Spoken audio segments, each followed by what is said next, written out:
Hi viewers, this is Satish. ముందుగా మా గురువుగారైన రాఘవానంద గారికి పాదాభివందనాలు. ఈ వీడియో నందు ఆయుర్వేదంలో ఎంత అనుభవం కలిగిన ద్విభాష్యం వెంకట సూర్య ధన్వంతరి గారిని పరిచయం చేయబోతున్నాను. ఆయుర్వేద వైద్యంలో శతాబ్ది సంవత్సరముల అనుభవం కలిగిన ద్విభాష్యం వారి వంశవృక్షం గురించి చూద్దాం. వైద్య ద్విభాష్యం వెంకయ్య గారు చింతలూరులో ప్రప్రథమంగా ఆయుర్వేద చికిత్సలు ప్రారంభించారు. వారికి 4 కుమారులు. మూడవ కుమారుడు సుబ్బారావు గారు. ఈయనకు 2 కుమారులు. వైద్య ద్విభాష్యం కాశీ విశ్వనాథం గారు. ఈయన 50 సంవత్సరముల ఆయుర్వేద ఔషధ నిర్మాణంలో అనుభవంతో చింతలూరు ఆయుర్వేద ఫార్మసీ స్థాపించారు. ఆ తర్వాత ద్విభాష్యం వెంకట దీక్షితులు గారు, తర్వాత ద్విభాష్యం శేష సత్యనారాయణ, ద్విభాష్యం రామలింగేశ్వర శర్మ. ప్రస్తుతం మనతో ఉంది ద్విభాష్యం వెంకట సూర్య ధన్వంతరి. ఆయుర్వేదం గురించి ఆయన మాటల్లో విందాము. ఈయన మన దినచర్యలో వచ్చే చిన్న చిన్న సమస్యలకు చాలా పరిష్కారాలు చెప్పారు. అవి వినగలరని ఆశిస్తున్నాను. కృషి చేస్తున్నటువంటి మన జిల్లాకి చెందినటువంటి సంస్థ భారతదేశంలో కొన్ని ప్రత్యేకమైనటువంటి సర్టిఫికెట్లు అన్నీ కూడా పొందినటువంటి సంస్థ ఈ సంస్థ. మనం ప్రత్యక్షంగా అలాంటి వాళ్ళని చూడగలగడము అనేటటువంటిది ఒక అదృష్టం అవుతుంది. అలాగే అప్పటి తరం దగ్గర నుంచి చెప్పవలసిందిగా కోరుతూ మీకు మా నాన్నగారు తాతగారి దగ్గర నుంచి ఆయుర్వేదం అంతకుముందు తరం ఎవరు చేసేవారు మాకు తెలియదు. వెంకయ్య గారు అని చెప్పేసి ఆయన ఏంటంటే మామూలుగా ఆయుర్వేదం చేసేవారు, వైద్యం చేసేవారు ఆయన. సో అందరూ ఎవరైనా కావాల్సి ఏంటంటే పలక మీద తీసుకెళ్తారు. ఆయనకు వాళ్ళ ఆలకి ఉండేది. ఎవరైనా కావాల్సిన వైద్యం చేసుకుంటే వాళ్ళ దగ్గరికే వెళ్ళి చేసి వస్తూ ఉండేవారు. ఆయన ప్రత్యేకత ఏమిటంటే ఆయన ఎక్కువగా మాకు తెలియదు, మా పెద్దలు చెప్పుకోవడం. ఓసారి ఒక గోదావరి కట్టమంటే ఆయన వస్తుంటే ఓ శవాన్ని అక్కడ ఇచ్చేస్తున్నారు. అంటే ఇంకా చితిపై పెట్టారు. ఈయన ఇక్కడి నుంచి చూసి అతని దృష్టి చూసి అతను ఇంకా చచ్చిపోలేదు, అతనిలో ఇంకా ప్రాణం ఉందని చెప్పేసి అతను తీసుకురండి అని చెప్పేసి ఒక చోట కూర్చోబెట్టి చుట్టుపక్కల నుంచి ఏంటంటే ఈ రోకళ్ళు అవి పెట్టి పోటు వేయించారట. ఒక 45 నిమిషాలకి అతనిలో చలనం కలిగిందట. అది చెప్తూ ఉంటారు. ఆ తర్వాత మా తాతగారు అంటే వెంకటేశ్వర గారు, సుబ్బారాయుడు గారు అంటే సుబ్బారాయుడు గారు అన్న మా తాతగారు, వీళ్ళు వ్యాపారం కింద చేశారు. తర్వాత మా నాన్నగారు ద్విభాష్యం కాశీ విశ్వనాథం గారు. మేము 5లో నేను లాస్ట్. నాకు ఇప్పటి 64 ఇయర్స్. నాకు మా పెద్ద బ్రదర్ లేరు, సెకండ్ బ్రదర్ దగ్గర నుంచి 80 ఇయర్స్ అయినా వాళ్ళు చేస్తారు. ఒక 40 సంవత్సరాలు నేను వ్యాపారం చేశాను. కొంచెం రెస్ట్ తీసుకుందామని ఈ ఊళ్ళో డిగ్రీ చదవడం వల్ల ఈ ఊళ్ళో వచ్చి సెటిల్ అయ్యాను. ఒక 5 ఏళ్ళ నుంచి మా పిల్లలు మా అమ్మాయి అమెరికాలో ఉంటుంది. ఒక 5 మాసాలు అక్కడ 5 మాసాలు ఇక్కడ ఉంటుంది. ఎవరికైనా కావాల్స్తే ఆయుర్వేద సలహాలు అవి ఇస్తూ ఇదిగో నగేష్ గారు వాళ్ళు ఇలా కాలక్షేపం. సుబ్రహ్మణ్యం గారు ఈజ్ నో మోర్. తర్వాత వెంకట దీక్షితులు, ఆయన చింతలూరులోనే ఉండి వైద్యం అది చేస్తుంటే మందుల తయారీ అది చూస్తూ ఉంటారు. తర్వాత శేష సత్యనారాయణ, ఆయన వైజాగ్లో ఉంటారు. వైజాగ్లో వాళ్ళ అబ్బాయి BA MS అది అక్కడ 2 క్లినిక్స్ అది పెట్టి అది చూస్తూ ఉంటారు. ఆయన వరల్డ్ ఆయుర్వేద కాంగ్రెస్కి రీజనల్ కోఆర్డినేటర్ ఇక్కడ. నెక్స్ట్ వాళ్ళ అబ్బాయి కాశీ విశ్వనాథ్ తేజస్ అంటే మా నాన్నగారి పేరే. తర్వాత ఆయన రామలింగేశ్వర శర్మ ఇంకో బ్రదర్. నేను వెంకట సూర్య ధన్వంతరి. మా అందరి ఇళ్లలోనూ ఓ ధన్వంతరి ఉంటాడు, ఎందుకంటే వంశపారంపర్యంగా వస్తుంది కాబట్టి. ఆవిడే ధన్వంతరి ఆలయం కూడా మా చింతలూరులో పెట్టించారు. ఫస్ట్ ఆలయం.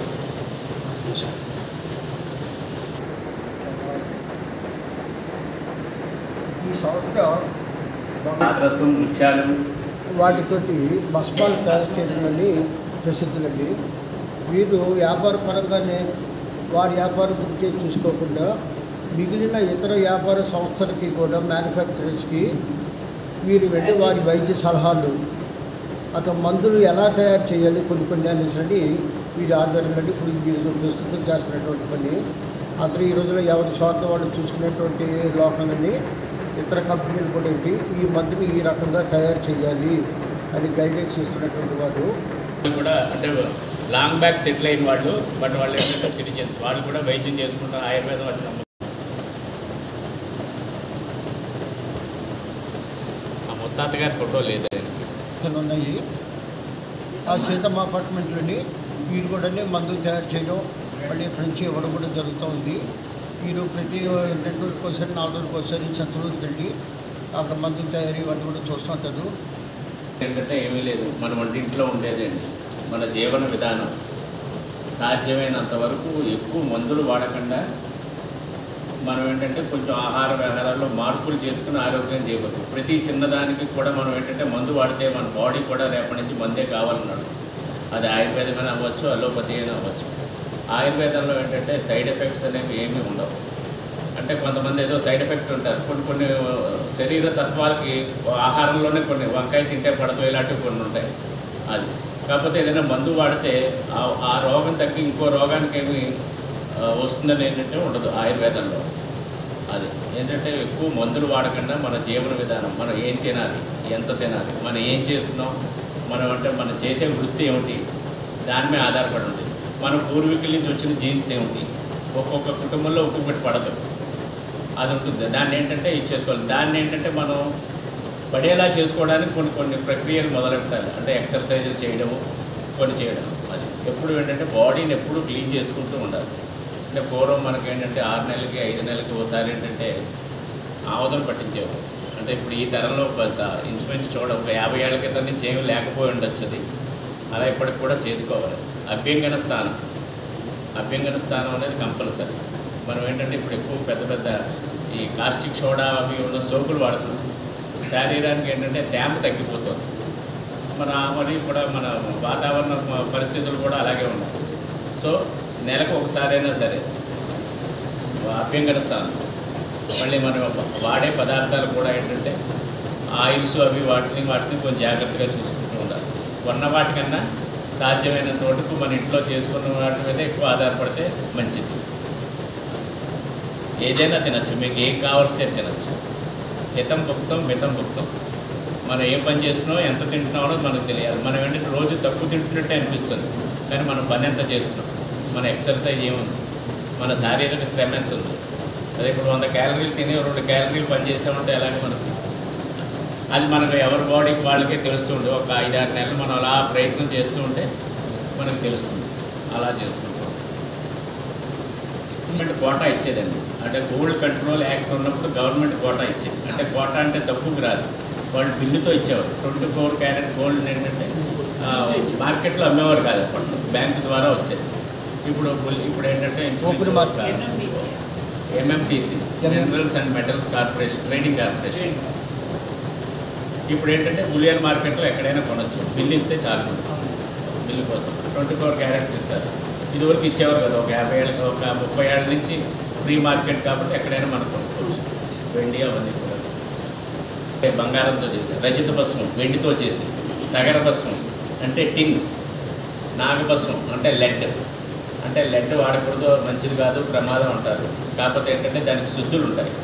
ఈ వావిలాక అని ఒకటి ఉంటుంది, ఆ వావిలాకలో కరిగించి దాన్ని పోయాలి. దానికి పసుపు రేణుకులను ఉంటాయి, ఆ రేణుకులు ఇవన్నీ వేసి శుద్ధి చేయాలి. శుద్ధి చేస్తే దాంట్లో ఉన్న మనిలాని పోతాయి. అందరూ ఏమంటారంటే ఇంగ్లీష్ మెడిసిన్స్ వాళ్ళు మెటల్స్ వస్తాయి, కిడ్నీస్ పోతాయి అంటారు.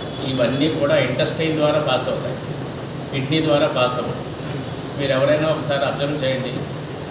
మీరు ఆయుర్వేదం మందు ఏదైనా వాడి యూరిన్ ఏదైనా తేడా వచ్చిందేమో చూడండి, కలర్. అలోపతి మెడిసిన్ వాడండి, యూరిన్ తేడా వస్తుంది, గమనించండి. లేదా మీకు మోషన్ తేడా రావచ్చు, కలర్ చేంజ్ అవ్వచ్చు. ఏదో ఐరన్ ట్యాబ్లెట్లు అవి ఐరన్ అంటే మా భస్మాలు ఏదైనా వాడితే మోషన్లో కలర్ తేడా రావచ్చు. అదేంటంటే ఇంటెస్టైన్ ద్వారా పాస్ అవుతుంది కాబట్టి. అలోపతిలో కూడా ఏంటంటే మెటల్స్ ఉంటాయి. వాళ్ళు ఏమంటారంటే మెటల్స్, ఇవి చాలా మెటల్స్ ఆయుర్వేదం ఉంటే మెటల్స్ వాడకూడదు అంటారు. మరి అలోపతిలో కూడా ఐరన్ ట్యాబ్లెట్ ఏమిటి, అదొకటి వీటితో చేస్తాం, భస్మాలు చేస్తాం, ఎముకలతో చేసేవాళ్ళం. సో ఇప్పుడు చేయట్లేదు. అంటే ఫారెక్ట్ యాక్ట్ వల్ల ఏంటంటే అవి చేయట్లేదు. ఈ కస్తూరి అవన్నీ ఉండేవి. ఇప్పుడు ఏంటంటే జంతు సంబంధమైన వాటితో ఏం చేయట్లేదు. అంటే జంతు సంబంధం అంటే పాలు, పెరుగు, పిడకలు వీటితో చేస్తాం. ఇలా మనిషికి ఎప్పుడు బాడీలో వేడి ఉండాలి. వేడి బలాన్ని వచ్చే నష్టం ఏం లేదు. వాతం వలాంచి మాత్రం చాలా నష్టాలు ఉంటాయి. వేడి బలాన్ని ఏంటంటే కొంచెం తలనొప్పి రావడం, మోషన్ అవ్వడము, అవ్వకపోవడము, అంటే లూజ్ మోషన్స్ అవ్వడం, ఇలాంటి చిన్న చిన్నవే ఉంటాయి. అదే వాతం వస్తే పెరాలసిస్ లాగా అటువంటి ప్రమాదం. ఇప్పుడు ఏదైనా మోటార్ సైకిల్ ఉందనుకోండి, ఇంజిన్ హీట్గా ఉన్నప్పుడే బాగా వెళ్తుంది. అదే కూల్ అయిపోయిందంటే అరగంట అడుగుతుంది స్టార్ట్ అవ్వడం. అలాగే బాడీ కూడా, బాడీలో వేడి ఉండాలి. వేడి లేకపోతే జీవం లేనట్టే. సార్ ఆ దినచర్య అంటే ఇప్పుడు అందరూ ఏంటంటే వేడి నీళ్ళు, నిమ్మకాయ, తేనె అన్నీ అన్న అలా కలపక్కలేదు. ఏంటంటే మనకి పొద్దున్నే ఏంటంటే కాఫీలు, టీలు కాకుండా ఏదైనా ఏంటంటే ఫ్యాట్ ఆర్ ప్రోటీన్. ఇదివరకు అయితే పొద్దున్నే అన్నం తినేసేవారు, తర్వాత టిఫిన్ తిన్న తర్వాత కాఫీలు మొదలెట్టారు. ఇప్పుడు బెడ్ కాఫీలు మొదలెట్టారు. అలా కాకుండా కాఫీలు అవి అనేసరికి ఏంటంటే లోపల మనం కట్టుకోవడానికి ఏంటంటే అది కన్ఫ్యూజ్ అవ్వకుండా దానికి స్నేహంగా ఉండేదాన్ని ఏదో పంపించి ఆ తర్వాత నుంచి మీరు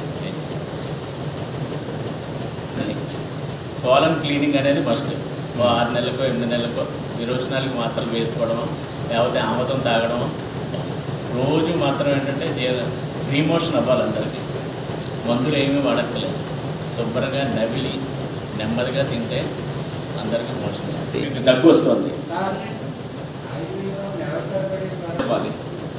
ఇదివరకు అంటే మండలం వాడమనేవారు 40 రోజులు. ఇప్పుడు 40 రోజులు కావట్లేదు. ఎందుకంటే మనం బోల్డన్ని కెమికల్స్ మనం బాడీలోకి పంపుతున్నాం. నెక్స్ట్ మన మూలికలు అన్నీ కూడా ఏంటంటే మేము ఇదివరకు అయితే ఒక 30 to 40% న్యాచురల్గా కలెక్ట్ చేసేవాళ్ళం. గోదావరి గట్లకి సీజన్లోనూ మనుషులను పంపించి. ఇప్పుడు మూలికలు కూడా ఏంటంటే పెంపకాలు జరుగుతున్నాయి. అది కూడా ఒక పంటలా జరుగుతుంది. సో వాటిలోనూ కూడా కొంచెం క్వాలిటీస్ తగ్గుతున్నాయి. ఇప్పుడు చాలామంది ఏంటంటే ఎక్స్ట్రాక్ట్స్ వేసేస్తారు. అందుకు కొంచెం ఏంటంటే తగ్గే వరకు వాడవలసిన అవసరం ఉందండి మెడిసిన్. అదేంటంటే పూర్తిగా ఇది అవుతుంది. ఆ తర్వాత మీ జీవన శైలిని మార్చుకోవాలి. అది మీ బాడీకి ఏం పడతాయి అంటే మీకు ఒక 25 నుంచి 30 సంవత్సరాలు వచ్చేసరికి మీకు బాడీకి ఏం పడుతుందని మీకు తెలుస్తుంది. మీ అమ్మగారు కొన్ని చెబుతారు ఏంటంటే నువ్వు ఎక్కువ వేసవికాయలు తినకు, నీకు కొంచెం ఇచ్చేస్తుంది, అది తినకు, ఇది బాగుంటుంది అని చెప్పారు. అవి కొన్ని వర్జిస్తూ మీకు పడే వాటిని తీసుకుంటూ అలానే పడను పూర్తిగా మానే దానికి యాంటీడోట్. ఇప్పుడు ఏదైతే ఇప్పుడు చూడండి పూర్వం ఏమని చెప్పేవారు, ఆనపకాయ కూర వండుకుంటే కొంచెం ఆవు పెట్టండి, ఎందుకంటే ఆనపకాయ చలవ చేస్తుంది, కొంచెం ఆవు పెడితే వేడి చేస్తుంది. అలాగా చెప్తారు అన్నమాట. అంటే ఆ కూరను మనం ఏంటంటే మసాలాలతోటి వాటితోటి నింపేసి వాటి స్టైల్ మార్చాం. అలా నెక్స్ట్ ఏంటంటే ప్రతి ఇంట్లోనూ ఏది అలవాటు ఉందో అది కంటిన్యూ చేసుకోవడం మంచిది. ఆ కరకాయ ఏదో ఇచ్చేవారు, మీకు అన్నం కూడా ఏంటంటే ఓ చారు అన్నో మజ్జిగ అన్నో పెట్టేవారు. అంతే పెట్టేసి దానికి ఏంటంటే దానికి ప్లస్గా ఉండేవి ఇస్తూ మైనస్గా ఉండి మానేసేవారు. మీరు ఇదివరకు చిన్నప్పుడు మీ వయసు ఎంతండి? చిత్రాలు, చాక్లెట్లు ఎన్ని తినేవారు ఇదివరకు చిన్నప్పుడు? మీకు ఏ సంక్రాంతి పండుగ వస్తేనే లేకపోతే మీ బావ వస్తేనో మీ మేనత్ వస్తేనో ఇంట్లో ఉండేవారు, అంతేనా? అలా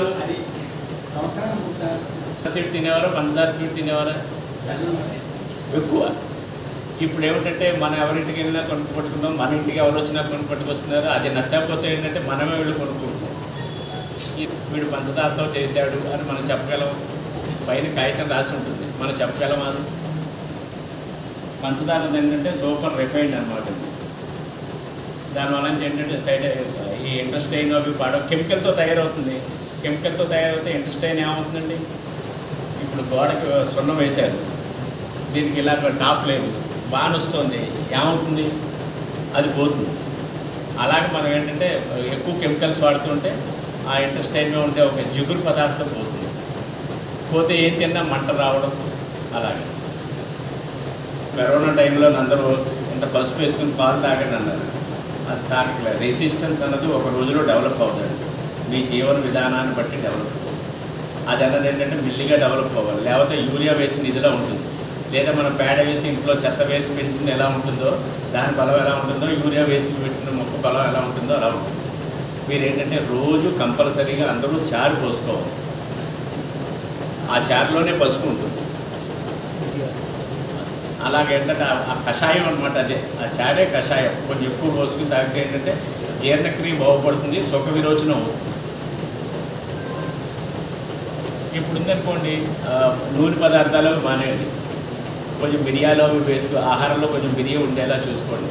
ఈ శీతాకాలం వైరల్ ఫీవర్స్ అవి వచ్చినప్పుడు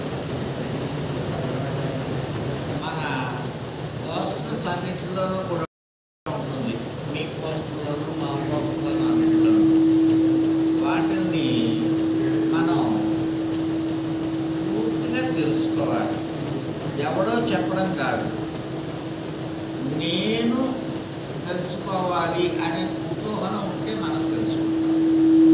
ఆయుర్వేదిక జీవన మామూలు జీవన విధానానికి తేడా ఏంటి అని చెప్పంటే, మీ అమ్మమ్మ ఏంటి చేసేదో అదే మీ ఇంట్లో కూడా చేస్తుంటే అది ఆయుర్వేదిక జీవన విధానం. మీ అమ్మమ్మ ఎప్పుడన్నా బిర్యానీ చేయడం మీకు తెలుసా? తేడా ఉంటుంది. మనకి కావాల్సిన గుంటూరుకి ఏంటంటే వాడికి వేడి కావాలి, మనకి అంత వేడి అక్కర్లేదు. ఏ ప్రాంతంలో పండిన దానికి ఒక్కొక్క మెడిసినల్ వాల్యూ అది ఉంటుంది, అక్కడ వాళ్ళకి అదే పడుతుంది. ప్రొద్దునే మీరు చేయవలసినటువంటిది దినచర్య, నోటి నిండా నీళ్లు పోసుకుని ఇలా పెట్టి కళ్ళు పుక్కిలిస్తూ కళ్ళ మీద ఇలా పట్టుకొని మీ కళ్ళు అద్భుతంగా పనిచేస్తాయి. మీరు నిద్రలేసిన వెంటనే చేయవలసింది. అలాగే ఉషాపానం. ప్రొద్దునే మీరు చేయవలసినటువంటి మొట్టమొదటి పని మంచినీళ్ళు తాగండి. మంచినీళ్ళు తాగితే ఏమవుతుంది అని చెప్పంటే డీటాక్సిఫికేషన్ అనేటువంటిది జరుగుతుంది. శరీరంలో ఇక్కడ నుంచి ఇక్కడ దాకా మొత్తం ఉన్నటువంటి గొట్టాలన్నీ కూడా క్లియర్ అవుతాయి, ఇంక్లూడింగ్ బ్లడ్ వెసల్స్. అన్నింటినీ క్లీన్ చేసేటటువంటిది ఒక్క ఉషాపానం. పళ్ళు కూడా తోముకోకుండా ఎందుకు తాగాలి అని చెప్పంటే 18 రకాలైనటువంటి ఇంగ్రీడియంట్స్, సూక్ష్మ పోషకాలు మన లాలాజలంలో ఉంటాయి. అది చొంగ రూపంలో, పాచి రూపంలో మన నోట్లో ఉంటుంది. దాన్ని లోపలికి పంపండి. అదే నోటి మీద ఉన్నటువంటి పాచి, నాలుక మీద ఉన్నటువంటి పాచి తీసి మీరు కళ్ళకి కలికల్లా పెట్టుకుంటే మీకు మెల్లకను తగ్గుతుంది, కళ్ళు బ్రైట్గా కనిపించడం మొదలుపెడతాయి. ప్రొద్దుటే ఆవు నెయ్యి కానీ మీకు వాతపు నొప్పులు గట్రాన్ని ఉన్నాయి అని చెప్పనుకుంటే నువ్వుల నూనె కానీ, లేదు అని చెప్పంటే వర్జిన్ కోకోనట్ ఆయిల్. ఈ మూడిట్లో ఏదో ఒకటి ఆవు నెయ్యి మీరు తీసుకుంటే మీ మొహం అంతా కూడా షైనింగ్ బాగా ఉంటుంది. ఎప్పటి వరకు బాల్యావస్థలో ఉన్నంత వరకు. ఉదాహరణ మీకు చెప్తాను. చీముడి కారు ఎంతవరకు 10-12 ఏళ్ళు 15 ఏళ్ళు వచ్చింది. ఆ తర్వాత నుంచి పిత్తం. ఆ టైంలో ఉండేది పొట్టలో ఎక్కువ తింటూ ఉంటాం, అరగదు, మంటలు ఇవన్నీ మొదలవుతాయి. నా వయసు వచ్చిందనుకోండి, అది వాత పిత్త కప్పాలు ఆ రకంగా. అలాగే ప్రొద్దుటే మన కప ప్రవృత్తిలో ఉంటాం, మధ్యాహ్నం పిత్త ప్రవృత్తిలో ఉంటాం, సాయంత్రం అయినప్పటికీ వాత ప్రవృత్తిలో ఉంటాం. సాయంత్రం చూడండి నొప్పులన్నీ అప్పుడు వస్తే మనసాకంగానే, అవునండి, పొద్దున తుమ్ములం. సో వ్యూయర్స్, ఇంతటి అనుభవం కలిగిన పెద్దలను కలవడం అదృష్టంగా భావిస్తున్నా. ఈ సమాచారం అవసరమున్న వారికి అందించగలరని ఆశిస్తూ, మరిన్ని వీడియో కోసం please do subscribe Satish TV channel and share. Thank you very much.